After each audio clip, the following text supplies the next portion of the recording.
서울 지하철도 역시 우리 시민안전 좀 직결되는 사업장이고 여러 가지 문제, 시민안전을 위협하는 문제점들이 발견되고 있는데 관련해서 서울 지하철 노조 부위원장이신 서영석 동지로부터 지하철 현장에서 바라본 지금 현재의 상황에 대해서 듣도록 하겠습니다. 한참 박수 모시겠습니다.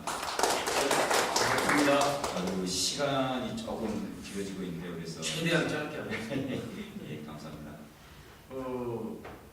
앞서서 황정우 위원장께서 철도 전반에 관한 얘기를 많이 하셨기 때문에 중복된 얘기를 안 드리고 짧게 하겠습니다. 철도가 이 궤도교통 대량 수송 수단에서 철도가 이제 모체라고 할 수 있죠. 그게 그 이후에 이제 각 도시에서 이제 지하철들이 생기고 있는데 결국에 6개 광역시에 지하철이 있습니다.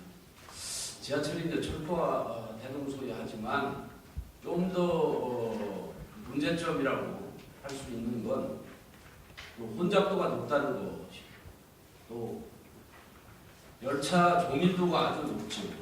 앞차하고 뒷차 간격이 한 정거장은 완전 경우 사람이 많이 타고 열차가 바로 붙어 다니고 또 역마다 많은 승객들이 이제 이동하고 승하차하고 함으로 해서 승객의 안전에 관해서는 위험도가 굉장히 높다 이렇게 저희들 보고 있습니다. 이게 이제 시민의 생명이 그만큼 세밀하게 보호돼야 된다 하는 생각인데 저희들은 이제 우리끼리 안전에 관한 얘기할 때 그런 표현을 자주 합니다. 이 지하철엔 이 마귀가 있다. 설마라는 마귀가 있어서 언젠간 사람 생명을 많이 잡아먹을 수도 있다. 조심해야 된다. 이런 얘기 많이 하거든요. 사고 나면 우리도 죽으니 잘하자. 이런 얘기를 합니다. 이 위험도가 높고 많은 사람들이 매일 수백만씩 이용하기 때문에 사실은 안전에 관한 이 지하철에서의 정책 초점은 예방에 철저하게 맞춰져야 됩니다. 사고 나면 이미 소용없는 거거든요. 그런데 지금까지 보면 정부 정책이라는 이름 하에 그 예방력을 계속 깎아먹는 게 현실입니다.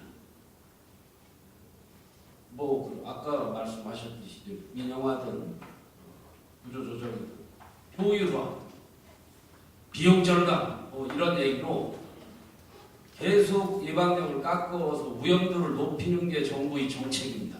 그래서 안전에 관해서만큼은 이 지하철이 대중교통 수단에 있어서 이 안전에 관한 정책은 이 정부에는 없다 이렇게 저희들은 그리고 의원님들도 계신데 이렇게 어려운 조건에도 이렇게 분투하시는 의원님들한테 참 존경을 합니다. 그리고 동지애까지 느껴요.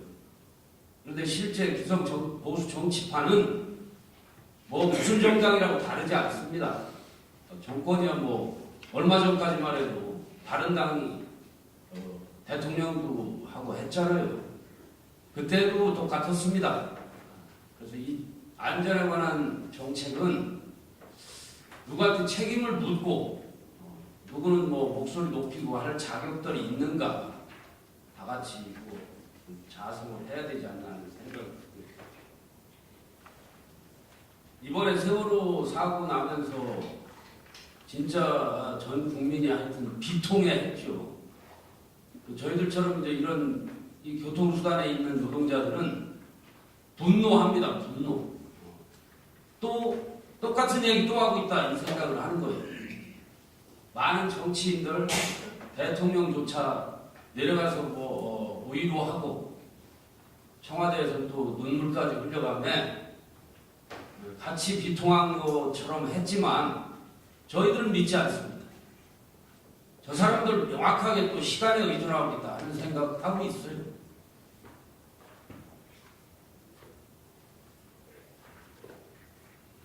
서로 책임 돌리고 국회에서 특검한다 뭐한다 책임 돌리고 하는 거 보면서 이번엔 좀 나을까 회의적입니다. 솔직히 제가 2003년에 대구 지하철 화재 참사 때 진상조사위원으로 가 있었어요. 명확하게 그때 노사 시민사회에서 3자로 구성된 진상조사위원회에서 대책을 낼 때 명확히 다 합의한 것들이 있었습니다. 뒤에 차장만 있었어도 이렇게 많은 사람이 죽지 않았다 하는 거였어요. 차장 하나만 태웠어도 사망자가 총 192명이었는데 열차 밖으로 탈출해서 죽은 사람은 10여 명밖에 안 됐습니다. 다 열차 안에서 180명 정도가 나오지도 못하고 다 죽은 겁니다. 뒤에 차장만 있었어도 안 죽을 사람이 죽었다 했었던 거예요. 그래서 조사 결과까지 냈습니다. 차장을 태워서 2인 승무해야 된다.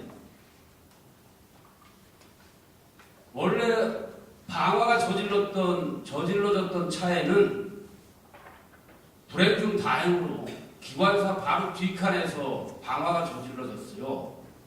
그래서 기관사가 바로 관제에 보고하고 자기가 끌려다가 꺼지지 않고 확산되니까 승객들한테 대피하라고 하고 조치를 했습니다. 그래서 그 차에서는 아무도 안 죽었어요.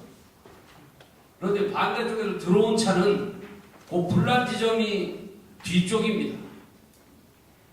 연기가 꽉 차서 깜깜한 홍으로 들어온 차 저 앞쪽에 있는 기관사는 이 뒤쪽 상황을 모를 수밖에 없어요. 그러니까 열차를 빨리 출발시키려고 하다가 정전되고 하면서 이제 열차가 죽고 불이 옮겨붙고 하면서 뒤에서 승객들은 어떻게 해야 될지도 모르고 차 안에 앉아있다가 다 죽은 겁니다.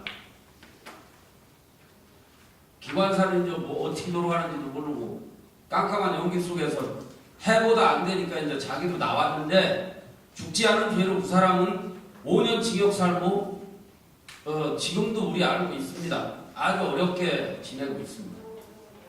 그 사람 불운한 거다 이렇게 하지요.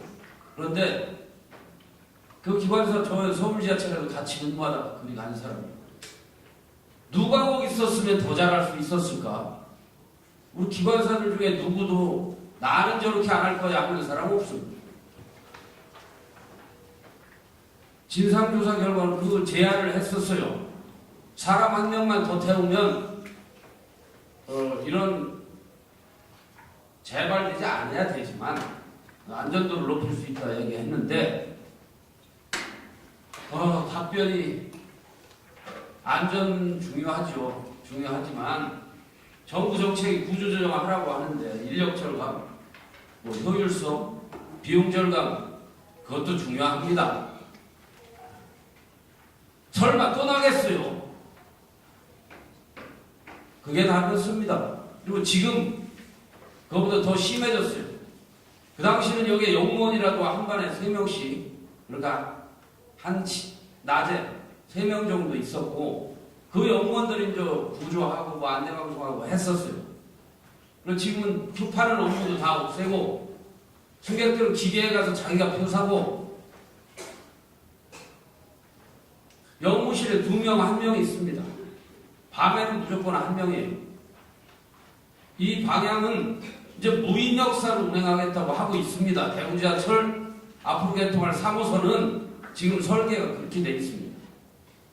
열차 시스템 무인운전, 역은 무인 역사.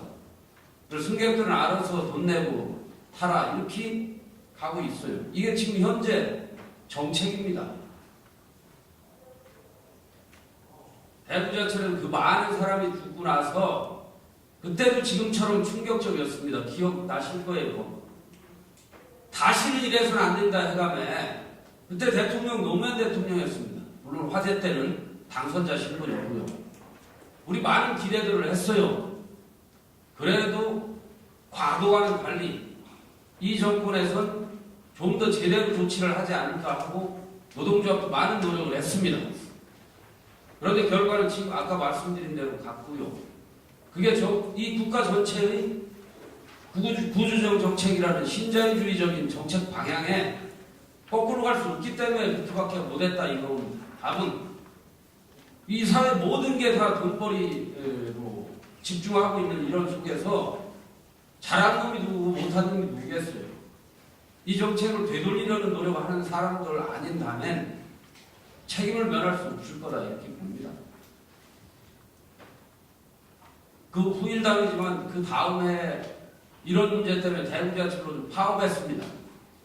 88일간이나 파업하면서 전부 집에 못 들어가고 길바닥에서 자고 월급도 못하면서 투쟁했어요. 이거 재발 방지하자고 투쟁한 겁니다. 그런데 철저하게 탄압받았지요. 노무현 정부였습니다. 100여 명의 징계 먹고 지금도 아직도 13명의 해고자 복직 못하고 지금 생계무역 받아가면 활동 중입니다. 이런데 세월호 참사 지나고 나면 반복하지 않을 거라는 말을 누가 할 수 있겠습니까?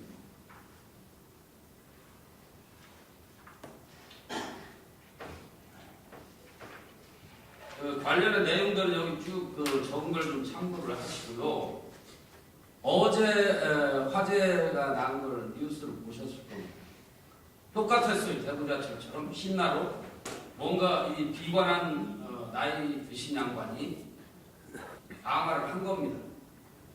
다행히 이제 그때 직원도 있었고 해서 이제 소화를 해서 참사는 막았습니다. 딱 답이 그겁니다. 사람이 있지 않고는 막을 수 없다는 겁니다. 신분당선 지금 무인운전하고 있는 건 알고 계신가요? 신분당선은 사람이 운행하는 차가 아닙니다. 누군가가 방화를 저지르면 승객들이 끄고 탈출하고 해야 돼요.